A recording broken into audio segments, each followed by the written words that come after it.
Recording in progress.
Hereby I open this academic ceremony in which Huang Doudou will defend the academic thesis entitled The Expansive Application of Transboundary Harm Rules in International Law. And I welcome everyone present here in this aula and also everyone participating in this ceremony online. Very good to have you. Dear candidate, may I please invite you to present a summary of your study and the conclusions of your thesis. Thank you, Prakta. Dear Prakta, supervisors, members of the Corona, dear family, friends, and colleagues, thank you for being here today for my PhD defense titled The Expansive Application of Transboundary Harm Rules in International Law. Please do not be frightened by the amount of the text on the slides, because this will be the only slide throughout the whole presentation. And this is basically a roadmap of the whole research. We will go through this point by point in the next 10 minutes, or maybe a little bit longer. But for now, I will start with explaining my research question, and then follow with a brief introduction of the main conclusion of this research. This research course with the question, can transboundary harm rules be expansively applied in legal areas beyond traditional environmental dimensions? Transboundary harm rules, consisting of the principle of prevention and prevention obligations, require that a state shall take all appropriate measures to prevent or mitigate the risk of causing significant harm to other states through using its own territory. So far, these rules are basically only explicitly applied in judicial decisions, including the shared water resources and air pollution. However, this set of rules are never unequivocally be limited as such, therefore leaving a space for exploring its expansive application. This research thus chose 3 legal areas as examples: global pandemics, climate change, and the malicious cyber operations. Looking at the use of term, transboundary harm is a factual occurrence instead of a legal concept. It can be interpreted abstractly as a detrimental effects that are brought by a mobile subject from one state to another. This abstractness is displayed in 3 aspects. First, the states in questions are not necessarily required to be strictly geographically neighboring. And second, this mobile subject is not only natural or physical, like rivers and airs, but can also be societal and virtual, such as network traffic and population movements.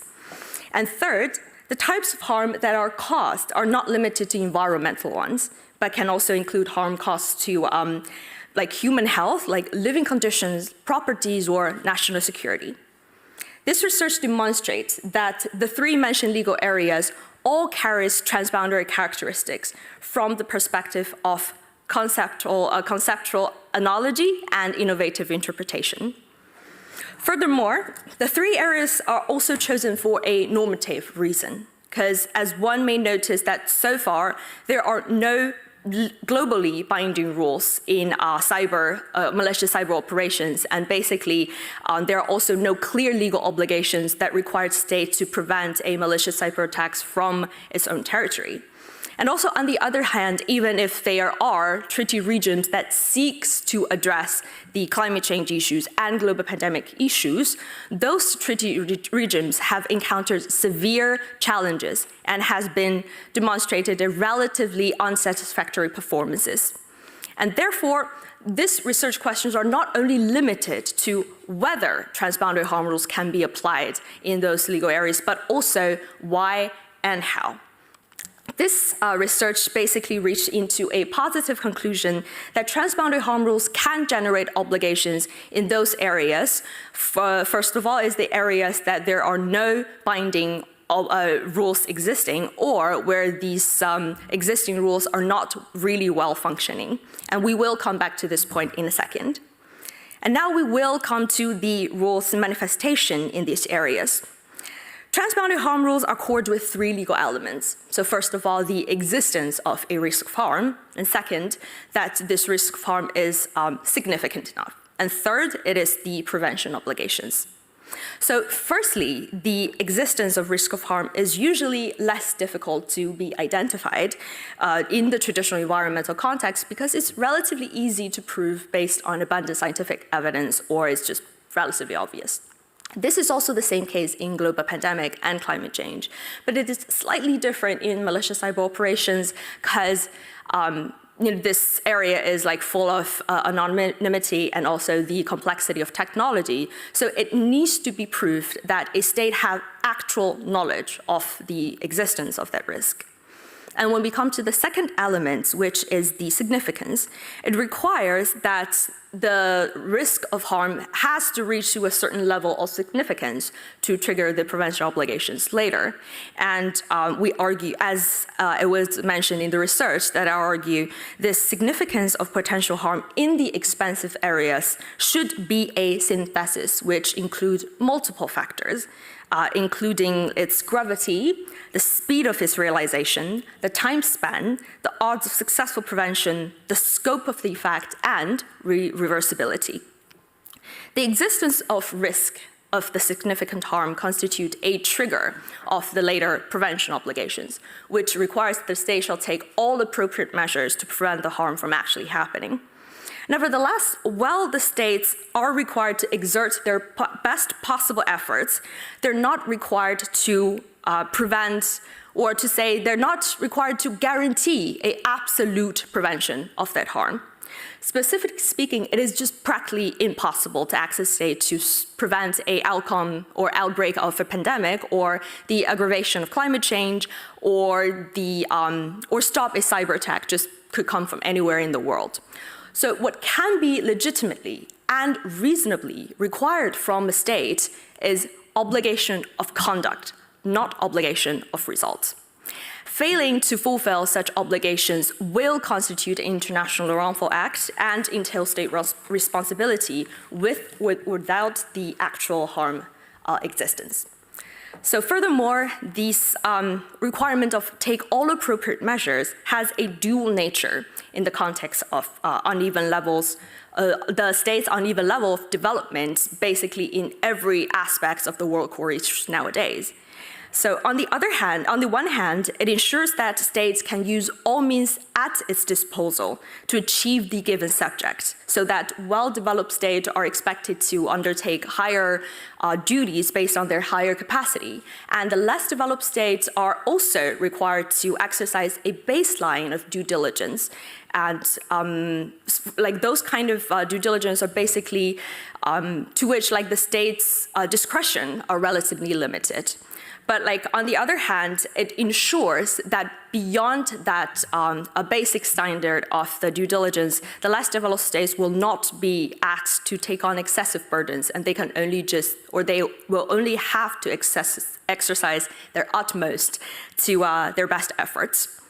So the content of the prevention obligations in expansive areas is highly resembled to those in traditional environmental contexts, but they're not limited to those. So in traditional environmental dimensions, the obligations basically include the obligation to conduct an impact assessment, notification, negotiation, consultation, information exchange, and also cooperation. So let's take examples like in the expansive areas, because obligation in those expansive areas can be generated in a case-specific context. For instance, in the world pandemic, it could include like focal point surveillance, it could include pandemic response systems building, capacity building of a state, states cooperation in helping fulfill this capacity building, vaccine transportation, etc. And also in the climate change, it could include to require a state to fulfill its nationally determined mitigation contributions instead of just exchange or make it. And finally, in the malicious cyber operations, it could also include an obligation to monitoring and legislation. So this research basically argues that transboundary harm rules in these expansive legal areas can generate obligations in an area where no binding rule exists, but it can also generate obligations like in those areas that there are existing treaty rules, while these treaty rules are not really well functioning, and they can facilitate the rules implementation through clarifying, refining, and reorganizing their provisions. And moreover, as I was just mentioning, transboundary harm rules may also generate obligations of a higher standard that go beyond the treaty scope, making for its systematic deficiency of that treaty region. So now we go into the final part of this research, and this discusses the legal status of transboundary harm rules. On the basis that the principle of prevention has already been identified as a customary international law by the International Court of Justice in 2010 by the Pot Mills case, this research firstly seeks to explore whether transboundary harm rules holds the same legal status in the expansive areas. It concludes that this can hardly be proven if only approached in a strictly as a state practice and opinion juris approach. But this research do reckon that the legal status of customary international law might be identified in global pandemic and climate change if approached through the deductive and assertive method. And subsequently, this research demonstrates that transboundary harm rules might be identified as a general principle of law. It seeks to unveil that the essence of transboundary harm rules is actually yielding part of one state's sovereign rights to protect other states' rights from being infringed by acts arising from its territory. Such yielding of rights in the form of prevention obligations reveals transboundary harm rules' practical effectiveness, because those obligations can be generated in an explicit and case-specific way. However, there's no doubt that such yielding of rights needs to be rationally restrained and also carefully taken. So this shows the other side of transboundary harm rules, that they have this legal prudence that limits this kind of rights being triggered or being easily triggered with its high standard of the significant harm. And this very unique structure of transboundary harm rules, to the most extent, provides a balance between one state's sovereign rights and the interest of other states, or even the international community, and basically constituting the fundamental legal value in the international legal system. And by this, I conclude my presentation, and I will hand it back to the practice. Thank you. Thank you so much for your presentation. The opposition will be opened by Professor Bekkers. Professor Bekkers is Professor of Private Law and Social Theory at our university, and she is also the chair of the Assessment Committee. Thank you. Dear candidate, please allow me, first of all, in the good old tradition here in Maastricht, to extend my congratulations to you for completing this thesis. You have written a thesis with a broad topic encompassing a lot of different areas of international law and factual scenarios, and you argue innovatively that those areas can be somehow united under the doctrine of transboundary harm. The thesis is topical. Pandemics, cyber, climate are all the global problems of our time and thoroughly researched. And if I have indeed, as your acknowledgements suggest, indicated to you at the beginning of the thesis that it is very much Widmer's style, I now can also conclude that it is Widmer's style in providing a very thorough doctrinal work and innovative doctrinal work in international law. I'm sure that the thesis will be noted in the academic debate, and I assume also in the practice of international law. Hence, while the public defense is an occasion to hand out compliments, it is not only that, it is also, of course, the place to request defense of your arguments and to stand to survive critique, and in that context show the robustness of the findings that you have put forward. So let me challenge you on one, let's say, significant finding that you have. I would like to challenge you on your overarching narrative of your story of unifying these various factual scenarios through a single doctrine in international law. Because I think you argue that they can all be classified quite similarly. But I'm wondering whether the scenarios you have put forward and analyzed also have factual and as a result maybe also legal differences that may warrant you to acknowledge a differentiated and nuanced contextualized application of the doctrine in the various contexts, also weighting it with other doctrines in international law. So first and broadly openly asked, would you argue that your argument on expansive application of transboundary harm rules is one that applies unconditionally and more generally to all scenarios? Or do you envisage a differentiated application depending on the legal and factual scenario at stake? And to give you something to hang on to, and I guess this is something you might have expected, I think there is an obvious difference in the three scenarios, and that concerns the role of private actors. So if you want to hang on to that, I would ask you to reflect a bit on how this doctrine of transboundary harms would need to be perhaps weighted with state responsibilities for conduct of private actors. That might be different in all scenarios. In climate, we have significant emissions also by corporations, related state law. In pandemics, it might be different, and in cyber operations as well. And even with a discussion on private actors' corporate responsibilities in international laws. I'm looking forward to your answer. Thank you, highly esteemed opponent. Thank you for your question. I will go through it, trying to be as structural as possible. So first, a very simple answer to the first question. No, transboundary harm rules does not apply unconditionally to any questions, legal areas like in this world. As I also mentioned in the book that transboundary harm rules is just like not a perfect doctrine, but it does address some issues with a similarity. And this similarity is basically, as I mentioned, that it is a detrimental effects that are carried by a mobile subject from one state to another. This mobile subject, at the first thing, is that it has to be more like a spontaneous kind of flowing instead of a directed by state flowing. So let's say if a state is ordering a troop from one state's border into another troop, into another state's border, then it is not a transboundary harm, it's an action. As I was mentioning, that this core element of the transboundary harm rules, that this prevention obligations, is basically requiring state to do something to prevent the harm. So it is obligations that has to be fulfilled by a state. So this breach of such obligations can only appear in the form of omission It cannot appear in the form of action. And this is basically kind of like the core condition in which areas that transboundary harm rules can apply.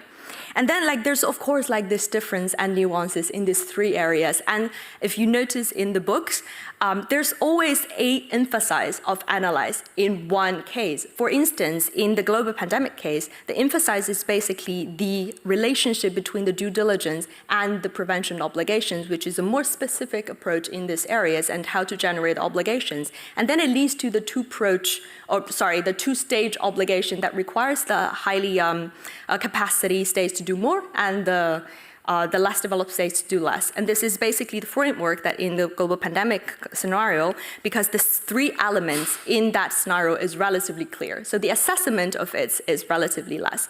But we can see that in the climate change chapter, the important thing, which is the nuance, is also so focused on the relationship between obligation of conduct and result to clarify that the prevention obligations under the transboundary homework is a obligation of conduct, because we can see that there's still debates. This is just what I argue. This is not really a common view. So that is the emphasis in that chapter, because it is in that context that this argument would stand out. But then in the malicious cyber operations, as you also see, this important argument is basically first of all, the roles of private actors, because the attribution problem is more specific in these areas. So as you can see, that this argument is more like a choice of my academic approach to how to assess these questions in a very explicit way of how transboundary rules actually apply in those areas. And of course, there's also just a three elements structure of how transboundary rules will swift into these three scenarios. And then for the second question about whether there's also other doctrine and how they interact with each other, I reckon that, of course, as I mentioned, two of the three areas that I was mentioning has explicit treaty regime.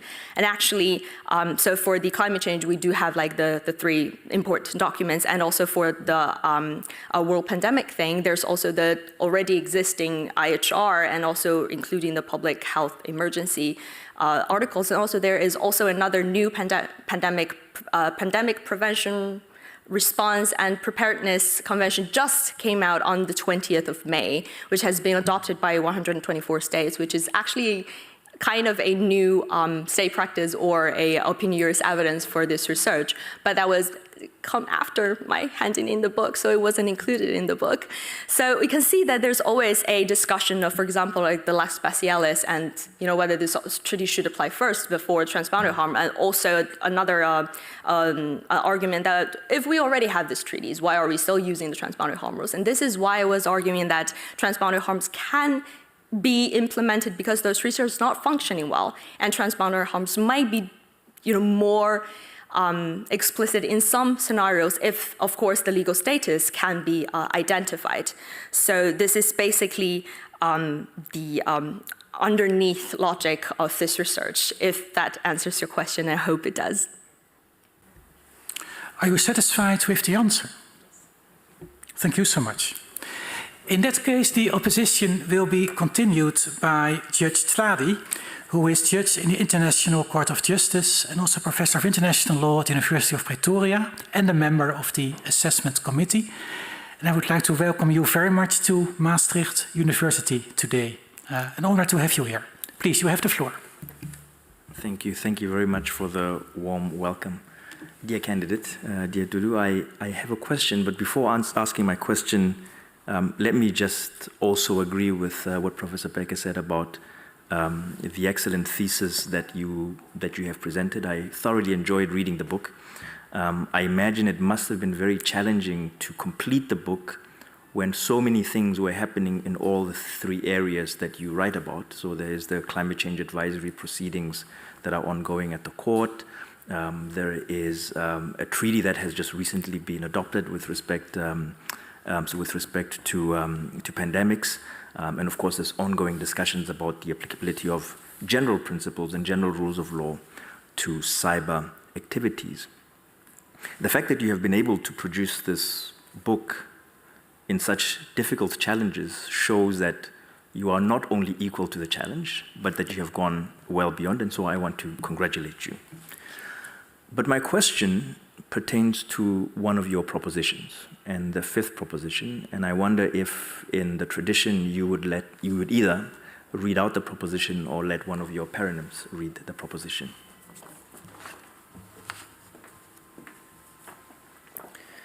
Transboundary harm rules can be identified as a general principle of law formed within the international legal system due to their inherent legal value of balancing state sovereignty and protecting the interests of other states.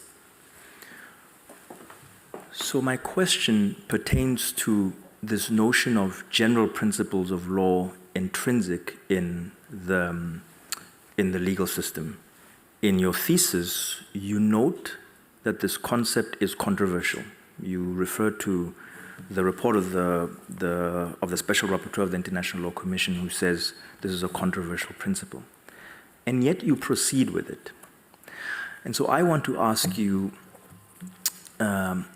if it is indeed if there are indeed such things as general principles intrinsic in the legal system, in the international legal system, what is it that separates these general principles from customary international law? What makes it different? Is it customary international law light? And if it's customary international law light, is it a concept that we should be embracing? Thank you. Highly esteemed opponent, Your Excellency, thank you for your question. I do reckon, first of all, allow me to say this, that this is a part of the limitation of this research, because I do not go deeper into that discussion, even if I do want to. That might be part of my later analysis in this thesis, and also whether this legal status general principle of law should be approached in a different way, or compared to like more newly emerged academic research, because this is also like an ongoing topic still in the ILC. But as far as here, as far as the research that I have been constituting here, I do reckon that the general principles of law intrinsic in the international system, a different or like a independently standing legal source compared to the customary international law. It does share a difference, because at the very beginning of this whole concept is that the general principle of law's existence is to fill the gaps of the customary international law and the convention. So what is the tricky part of the customary international law, as I also mentioned, is that the identification method is based in state practice and opinion juris. Even if now that the court or like other judicial institutions are trying to use a more deductive and assertive approaches, and they're not really seeking evidence of every state practice to prove the existence of the transboundary harm or other principles. For example, in the Pop Mills case, like the court didn't actually say like, okay, we have 190 states saying that this is a customary international law. We just say that this is a customary international law. So, but it doesn't necessarily mean that the identification of customary international law should stay this way, or that this is a standard way of, in the future, that it should go easier and easier. And this is also a discussion that we can go further into. But that's why I still find that doctrinally, intrinsically, logically, the general principle of law still share a difference with customary international law. But this is also where your questions lies, because the controversy that stays in the ILC is what is the difference between the customary international identification and the identification of general principle if we recognize the intrinsic approach of international legal system approach. So I do reckon that this is a problem and a limitation of this research, and that could probably go further. But as far as I also explained, I found that this principle was framed into being recognized by civilized nations, instead of just as it was identified in the first approach, that was that it needs to receive a common recognition from the different legal system. So it is more like generals, which sets the basis that could be generally approached. But as I was mentioning, this indeed requires a more detailed analysis in the future research, and I'm sure I will go in a little bit deeper into that. Are you satisfied with the answer?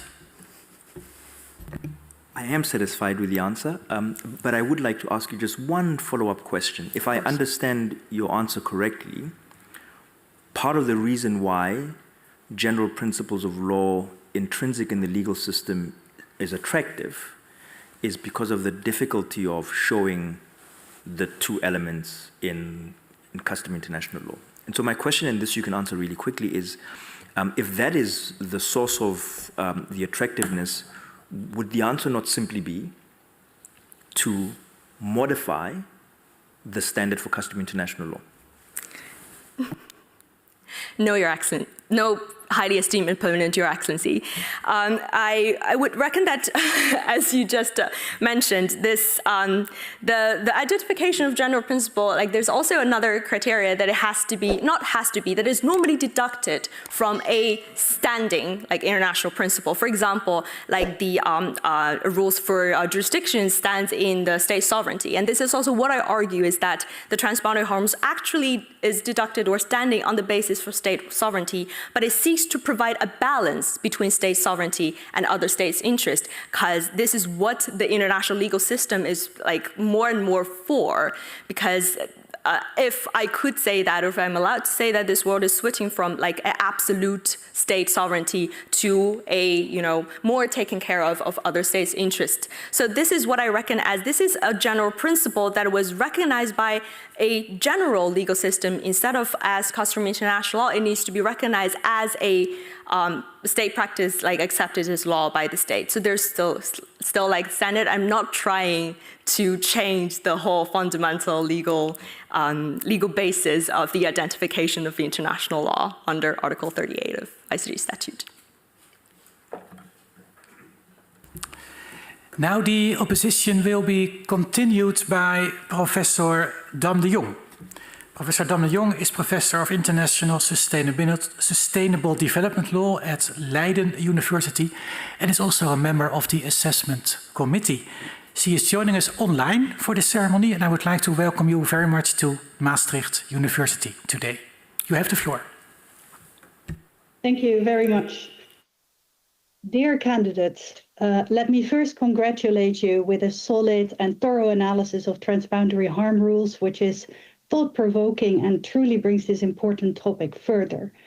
It is therefore a great pleasure for me to engage with you on your dissertation this afternoon. I have two interrelated questions, and these relate to the application of prevention obligations in the context of the Paris Agreement on climate change. In this context, you argue that it is reasonable to raise the current standard of certain climate obligations based on more corresponding rules. And as an example, you refer to parties' NDCs, and you argue that the full achievement of these NDC goals would be mandatory under the transboundary harm framework that requires successful fulfillment of an obligation of conduct. I agree with your assessment that states have an obligation of conduct or due diligence with respect to their NDCs. However, I would like to explore the implications of that with you in relation to the question of state responsibility on the one hand and state substantive obligations on the other. First, from the perspective of state responsibility, I wonder what difference prevention obligations would make in practice. And let me expand on that. I'm thinking notably of several states, including the EU, that have set ambitious goals in their NDCs. However, we already see that it will be challenging for these countries to actually achieve their goals in light of the evolving geopolitical situation, which also has implications for access to the raw materials that are needed for the energy transition, the armed conflict in Ukraine, technological issues such as issues with batteries, etc. I therefore think that in this context, states can easily show that they satisfied their obligation of conduct as a best efforts obligation. My question would therefore be, what advantages do you see in using the principle of prevention as an obligation underlying the NDCs for the purpose of state responsibility? And then the second question, which is interrelated and also to some extent contradicts my first question, it connects prevention as an obligation of conduct with the NDCs and the temperature goals set out by the Paris Agreement. As you rightly note, we're not on track to achieve the Paris temperature goals. So in that context, what role do you see for prevention obligations with respect to raising states' ambitions to remain within the Paris Agreement's temperature goals?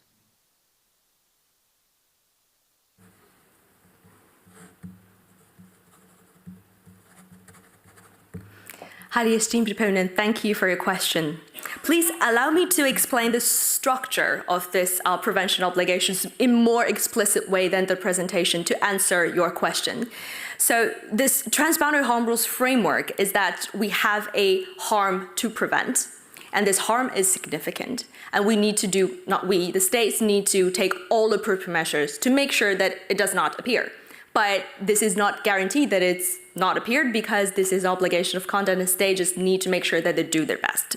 So we put this into the climate change area. What is different is that this significance of harm in climate change is the excavating global warming and this like final harm result that could bring by the global warming. And then like whatever the states are trying to do to prevent this from happening shall be the prevention obligations. And these obligations not only include to make the NDCs, because I mean, if the states only need to make the NDC like what is regulating the Paris Agreement now, and they're not required to fulfill it, then what is the point? Because they know that even if they do not fulfill it, there will be no state obligations. And in the end, as it's noticed in the emission gap reports published, like the newest one published by the UNEP, this current collection of the NDCs by the states, even if all fulfilled, would still not prevent the temperature rising over the 2 degrees. So, which means that what states are doing now is absolutely not take all appropriate measures, because we can even see from the state practice that we know that they can do more.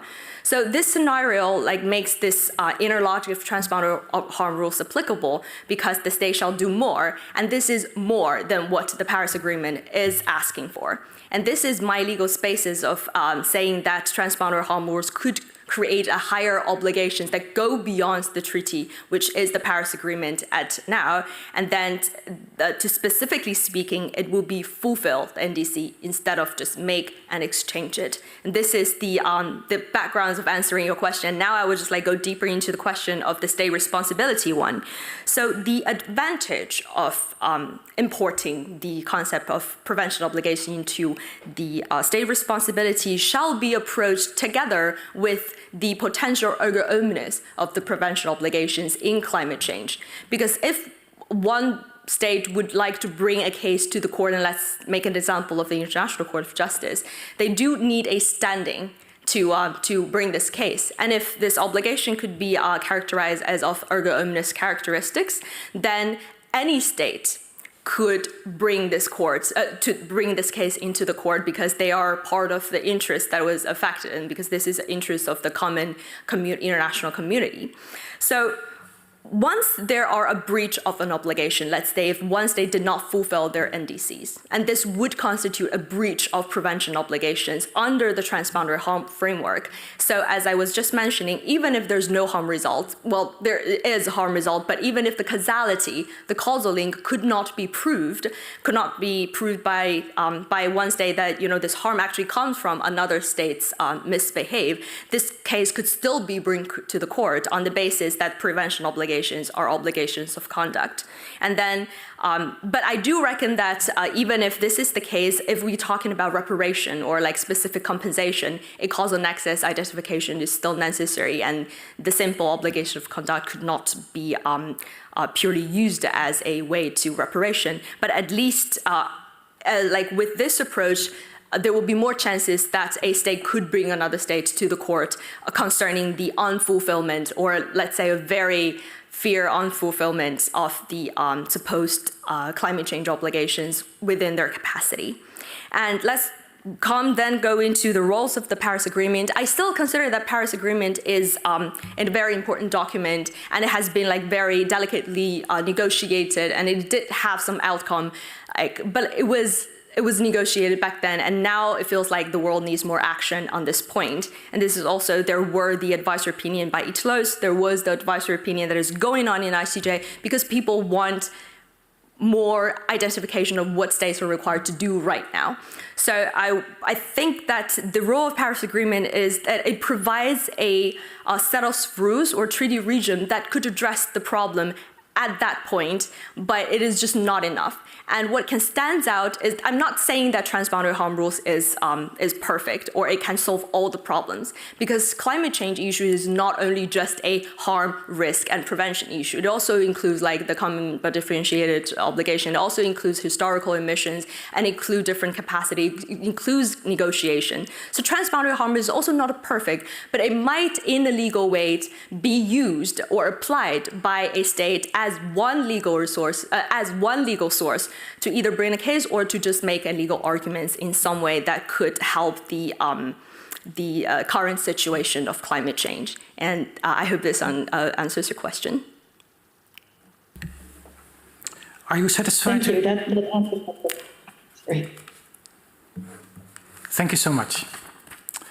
The opposition will now be continued by Professor Muller, who is Assistant Professor of International Law at our university and who is also a member of the Assessment Committee. Thank you, Pro-Rector. Dear candidate, I would also like to join the previous opponents in congratulating you with a very impressive piece of work. I was also impressed by the way in which you showed your grasp of very diverse areas of international law and examined them all quite thoroughly. And also that your thesis is a very timely re-examination of the rules and transboundary harms. And I couldn't fail to notice also that in doing so, you have actually helped to create a line of female Chinese international lawyers who write a doctoral thesis on transboundary harm. And if you are following, with the previous one basically being the current Chinese judge in the International Court of Justice. So if this is also an indication of your future career trajectory, that might be quite impressive. Well, one thing that struck me in particular about your thesis is that it is in a way quite frugal in the sense that you're economic in the way that you present your arguments, but they are quite complete at the same time. And I think it's very impressive that you do that. At times I was also wondering if maybe a piece of the puzzle was missing in your reasoning, but then it would always be added later, or it was implicitly present in your reasoning. At the same time, I think that would also be a source of mild criticism in the sense that there are some parts where it would have been very nice if you would have elaborated a bit more on the implications of the positions that you are taking, just to take the reader more by the hand, or to suggest a few more of these of the implications of your position.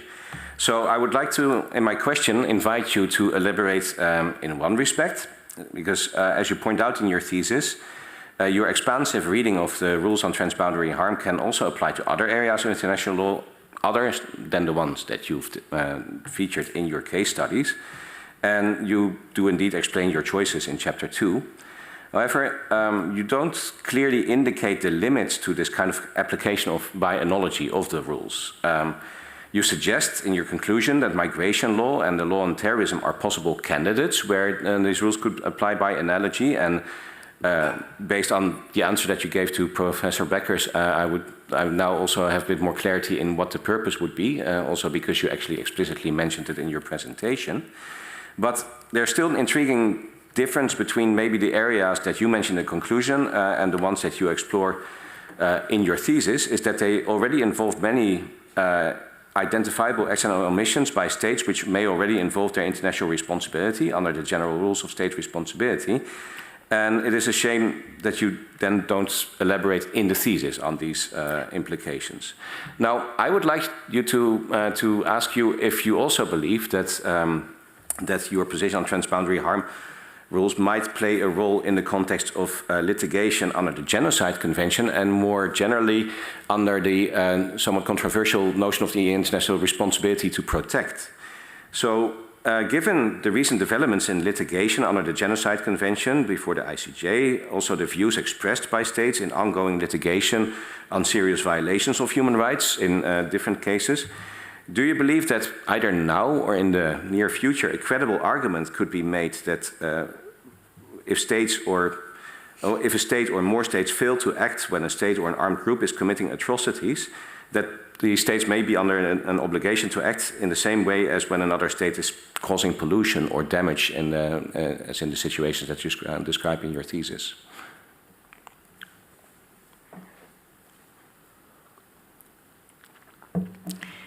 Esteemed opponent, thank you for your question. To very simply answer your question first, no, I do not think that transboundary harm rules can apply in right to protect or also the genocide situation or the situation of mass atrocity, because I think like this is simply put, this is a different levels of crime, different levels of misconduct of international law, like in this scenario, because what I'm referring here to the transboundary harm rules are still, let's say, obligations under jus cogens. But like what you were mentioning about like the serious atrocity, like genocide, they're like crime to humanity, and this is like more serious to be taken by international law and needs a more like explicit explanation or examinations of international law. And at this point, I do not think that my research of transboundary harm would go that far to taking care of that kind of questions in international law. So I do not think that transboundary harm rules apply in that situations. But as you were mentioning about the others, like the refugee migration or also the cross-border terrorism, I didn't really go into that area, that whether it is possible, because I think it is possible. I didn't research it, so I just put it into the limitation of this research, and I think that in the future I might have a potential possibility of looking into it. But like for a very interesting thing, when I was at the very initial stage of this research, I was talking with my colleagues about, what kind of scenarios you think that transboundary harm rules could apply. Do you think refugee migration apply? And I do got a very interesting answer from a colleague from the ICC. He was just like, I actually wanted to do the same thing. I wanted to write a specific article on that, and it was pushed back so much by my fellow colleagues because they think that this is basically a moral mistake instead of a legal issue. I don't reckon that answer, because I don't think that if it's a moral problem, it's just delineated from a legal issue. It could be approached both ways. But I do reckon that if we approach transboundary harm rules in like the refugee migration, the like cross-border terrorism, or also the genocide or mass atrocity issues, there will include more moral considerations other than like pure international law approach. I'm not saying that like those three areas do not include the moral considerations, but it should be taken more, let's say, more in a more careful way, that it should be approached like with more caution. And this would be my answer to your question. I hope it satisfied it.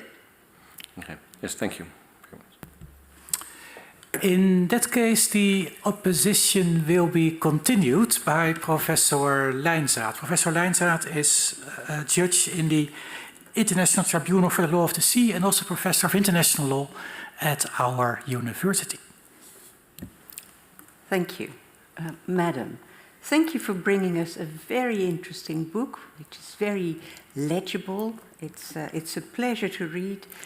Your work is highly structured. I think this is a good kind of summary of how structured your work is, which makes it easy to read. I've really appreciated reading it, so congratulations on the book.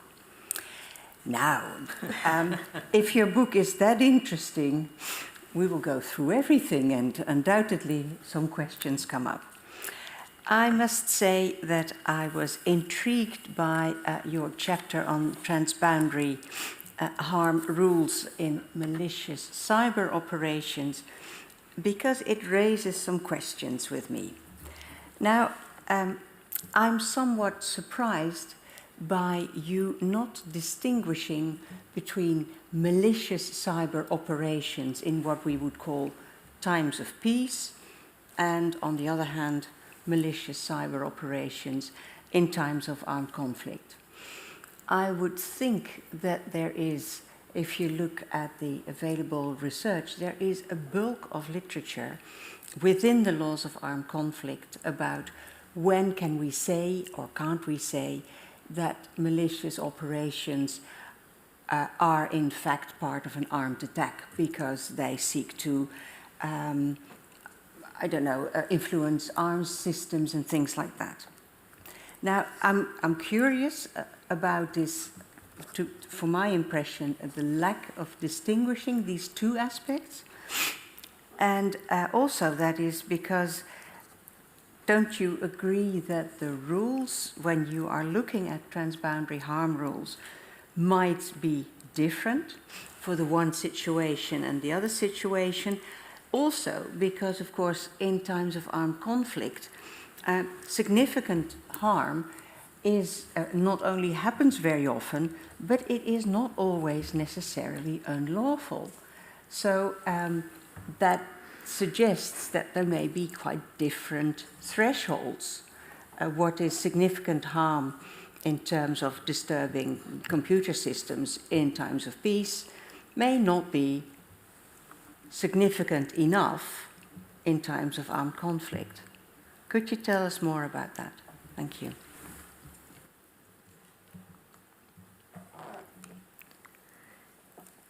Highly esteemed Chairman, Your Excellency, thank you for the question. This is not a really yes or no question, though. So, so I would just like explain what I'm like structuring right now instead of like giving you a very direct answer at the beginning.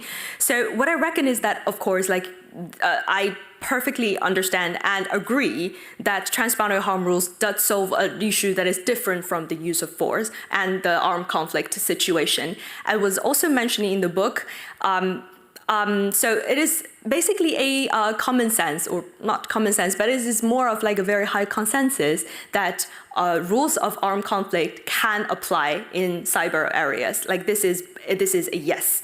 So what I'm trying to do is that those malicious cyber operations that could cause a potential significant harm, but not reaching the amount of use of force or armed conflict, should still be regulated. And for this part of law, it's vacant. And transboundary harms are basically trying to sneak into this part and trying to provide a legal basis or guarantee for those part of the situation, because a state cannot just only be held responsible for those acts or harms that reach the amount of use of force or armed conflict. This is the basic standard. But I do apologize for what you pointed out, that I didn't really make it clear between this line, and I do reckon that. And this is not really because, but this is just a more situation that is not super relative or relevant to this research about this, like this specific standard of what goes beyond is use of harm, use of force, and what under this is transboundary harm rule scenario. Because I don't think these two rules are conflicting each other. Because if we look at the transboundary harm rules, it only says like it could be like as significant as possible, and it didn't say that it just needs to be significant but under the use of force. So in my research, I didn't make explicit explanation, but I do reckon that transboundary harm rules are still applicable when this significant harm reach amount of the use of force, but there might be issues of lex specialis. Like at that point, what law applies? And does transboundary harm rules like really matters? Because we also have the problem that transboundary harm rules are not recognized or identified as a customary international or general principle in the malicious cyber operations context. So use of force still applies right now if everything like that happens.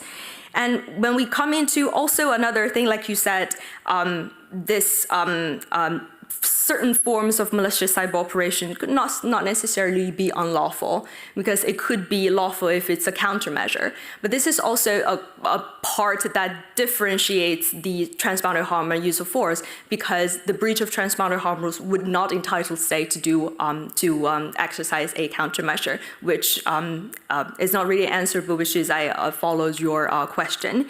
And then for the last part of the question is like the unlawful act of, if I may I ask you to rephrase or to just like give me the second questions? Let me give you an answer. Of course. An example. Sorry, not the answer. You do the answers. I can still appreciate another answer, yeah. For instance, if through the use of cyber networks, Yes. you are able to get the airplanes of the enemy to self-explode at 1,000 kilometers from the battlefield. I'm not a technical person, but let's assume that's possible.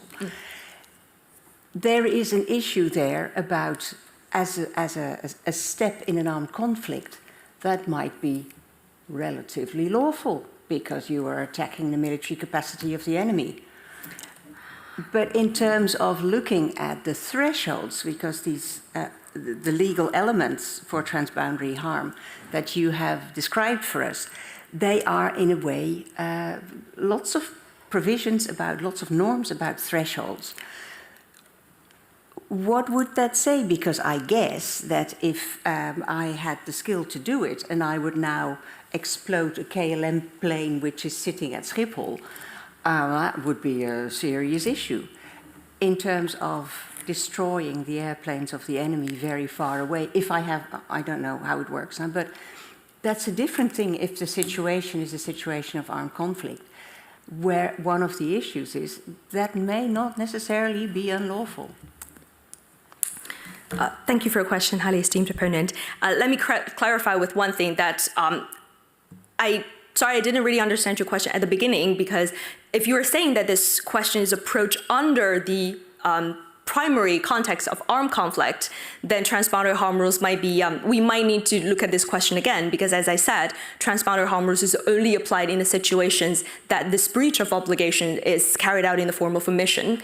But like in the armed conflict issues, that this is, it cannot be said that the breach of obligations only come into the form of action, but most of the time it is a form of action, that a state is directing a cross-border or transboundary character attack to another state, but this is not under what I am discussing under the transboundary harm framework, because this is not states trying to prevent some bad outcome from happening through like taking all appropriate measure, but this is states are initiating a misbehave to another territory. So if this is the specific case, then transboundary harm rules does not really apply.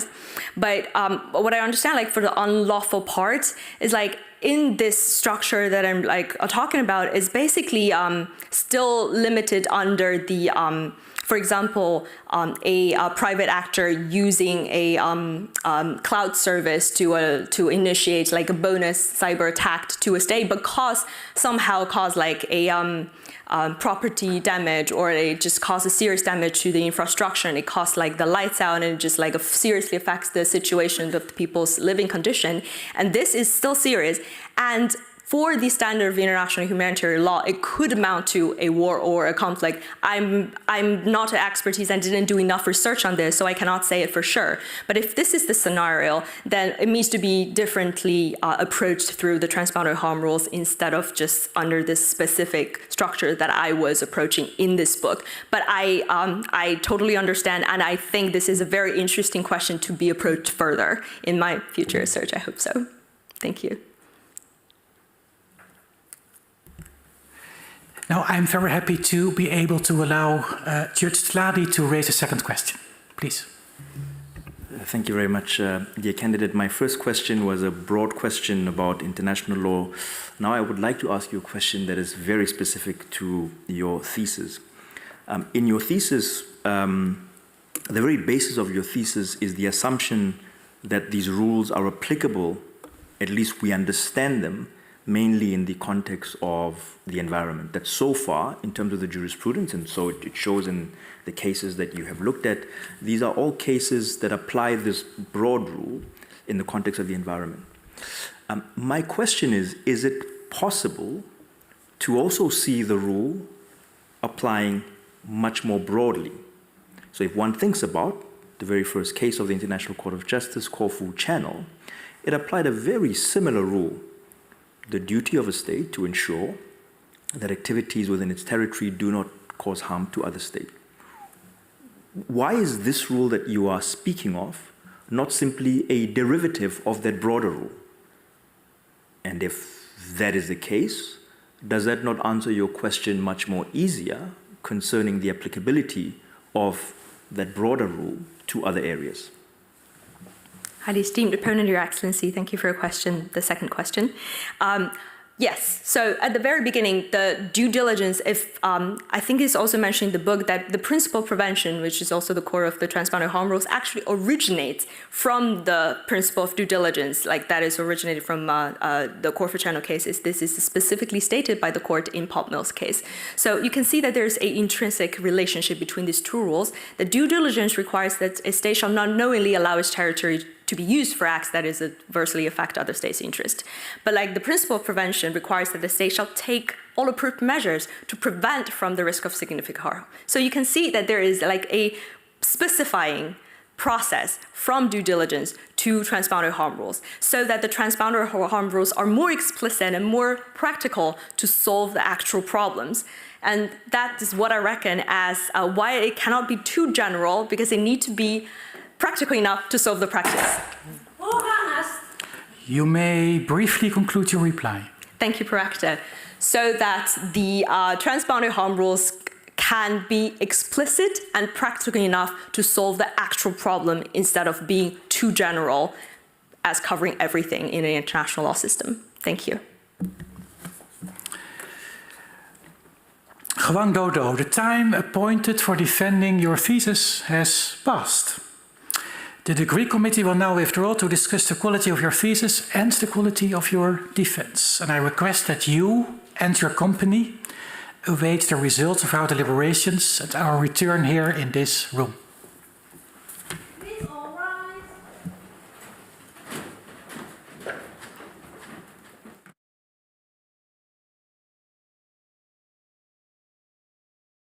The PhD defense has now ended.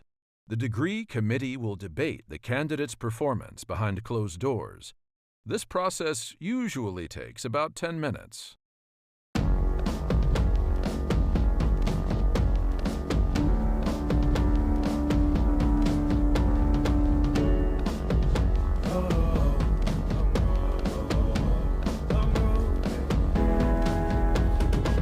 Long road to the south side. 10 miles in my rearview mirror, I know what it felt like. My goal's only getting clearer, east side to the west side. No place like home, if it's questions that you've got, go the extra mile and die.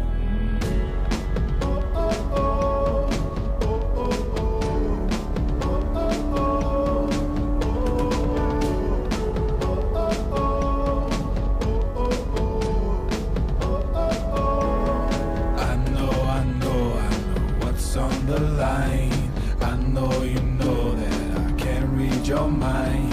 Years can't fly by now, don't waste all your time. Cause I'll go the extra mile. Long road to the south side, 10 miles in my rearview mirror, I know what it felt like. My goal's only getting clearer, east side to the west side. No place like home, if it's questions that you've got, go the extra mile and die. On the dash, got my laces tied. Long road, I don't waste no time. Break rules because fate decides. With the team and we chase the light. I make a move, fall down, shake it off. I hate to lose, bad branch, break it off. No room for negativity, praise and love. Prepare for deep part cause we're taking off. Take the mileage, traveling so far from home. Gathering knowledge, other connections. I put the time in to get everything I ever hoped for. It's a challenge and we all in. It's a better future that we go for. And even though these nights seem long, I know that I am never on my own. Know you've won the battle once you've grown.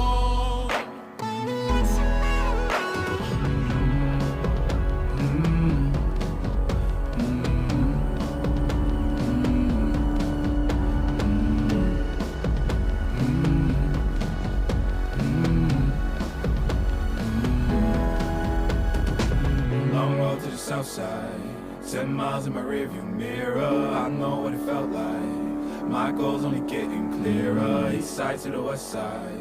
No place like home, if it's questions that you've got, go the extra mile and die. Long road to the south side, 10 miles in my rearview mirror, I know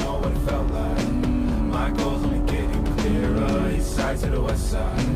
No place like home. If it's questions that you've got, go the extra mile or die.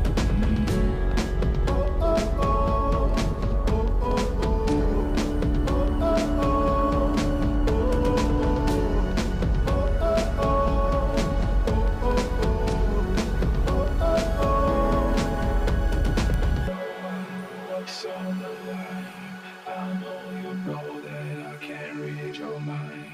Years can't fly by now, don't waste all your time. 'Cause I'll go the extra mile.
Please all rise.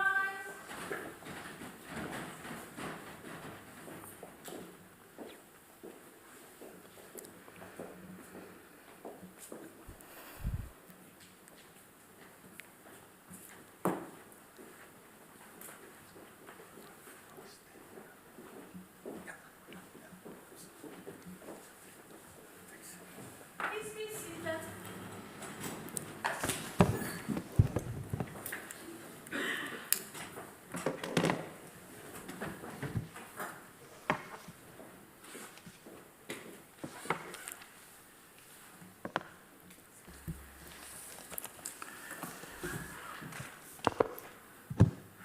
Huang Doudou. The degree committee here present has assessed the quality of your thesis and the quality of your defense. In view of its positive verdict and taking into account your previous qualifications, the degree committee has decided to grant you the degree of doctor.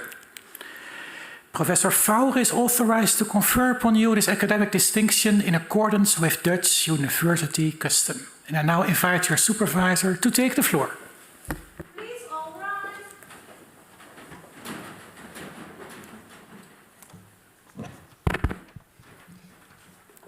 Do you promise to work in accordance with the principles of scientific integrity at all times? To be careful and honest, transparent, independent, and responsible? Yes, I promise. By the authority vested in us by law, and in conformity with the decision of the committee here present, I hereby confer upon you, Huang Doudou, the degree of doctor, and grant you all rights attached by custom and law. As evidence of this, I now present you the degree certificate signed by the rector, the secretary, and the other members of the committee, and affixed with the official seal of the university.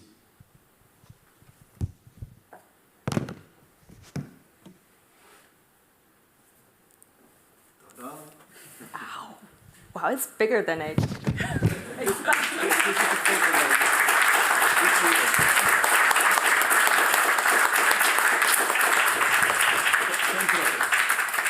That's a responsibility for Livia. I'm good. Thank you. And now I don't drop it. And now you don't drop it. Yes. Dr. Huang, in December 2020, Michael and I received your research proposal. It was entitled, Confronting Limitations in Rules of Transboundary Harm Through Their Expansive Use Beyond International Environmental Law. What strikes me is that the title of the thesis is actually quite similar, except shorter, and that the proposal title still quite accurately captures the gist of your book. It is common and perfectly normal that research ideas evolve and considerably change during a PhD trajectory. But yours was very focused already from the beginning. In fact, your entire PhD trajectory was very focused and efficient. I always liked how highly organized and structured our regular supervision meetings were. Michael and I would get an Outlook invite with a Zoom link or a room number, and we would turn up with comments for you. When I finished my thoughts on a certain issue, you would look toward the co-supervisor and say, "How about you, Michael?" Sometimes it actually felt as if we were your students. But don't get me wrong, I really appreciated that everything ran so smoothly, that we never needed to chase you up, and faced no single obstacle during the process. Once we could return to our offices after the pandemic, you would often knock on my door to discuss some challenging doctrinal questions you were struggling with in that moment. It was always an excellent and thought-provoking question you had, and a question that went straight to the core of international law, some of which we even heard earlier today.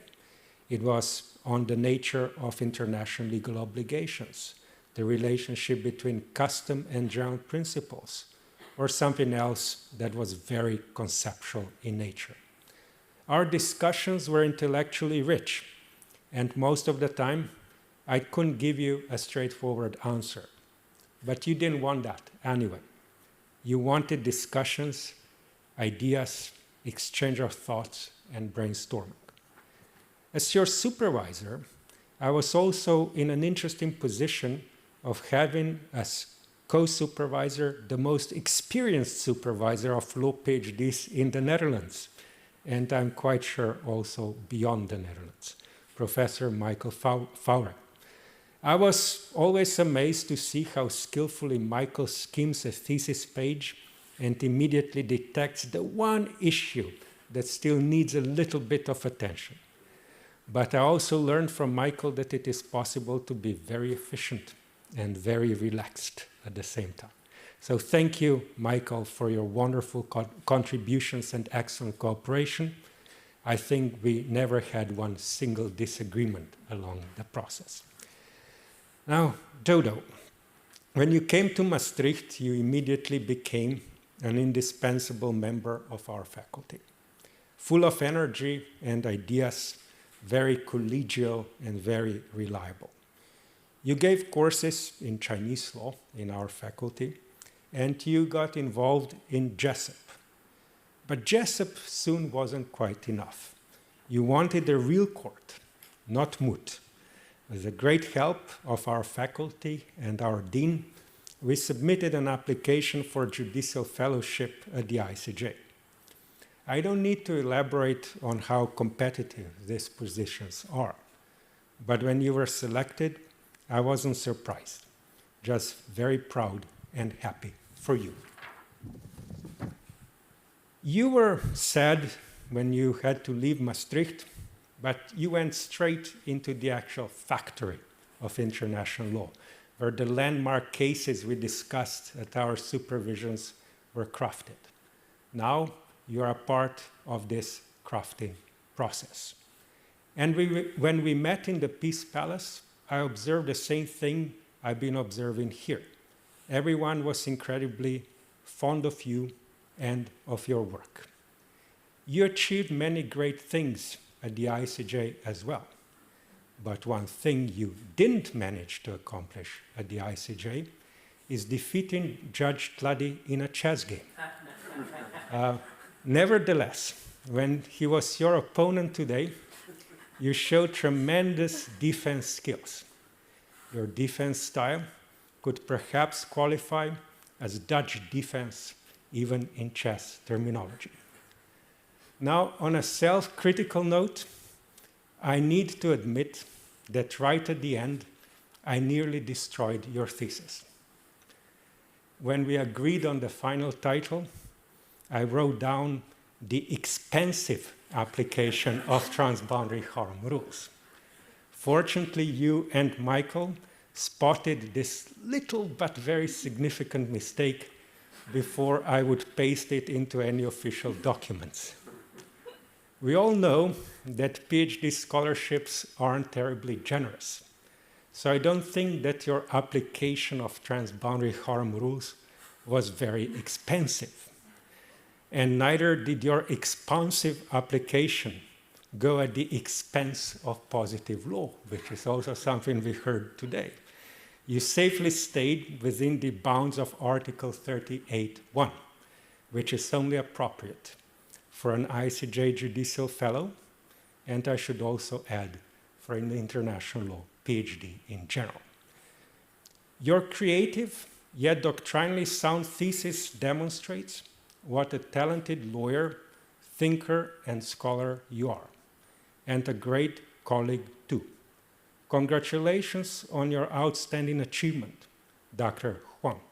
And since there was quite some discussion on the formal sources of law in international law today, I think it is right to say that today you didn't only defend your thesis, you also emerged as a most highly qualified publicist in the sense of Article 38(1)(c) of the ICJ statute.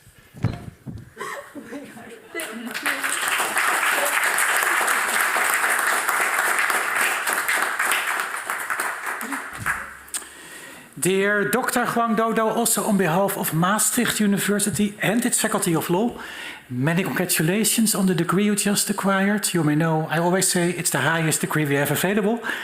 Many congratulations to you, to your supervisors and to your paranims, and of course also to all your family and friends, both present here in the aula or participating online. I still have one practical remark, which is that on behalf of the young doctor, I'm happy to invite everyone present here to the reception that will take place in the rafter of this beautiful building. And you are already allowed to go there, while we still stay behind for the taking of the traditional photo. In fact, we will take 2 photos. Yes. One here, together with all committee members, and then still one on the stairs of this building. And I did identify a photographer. There he is, yeah. And also everyone on the first row is, of course, also very much welcome to stay here for the photo taking. Congratulations again, and with that I also officially conclude this academic ceremony.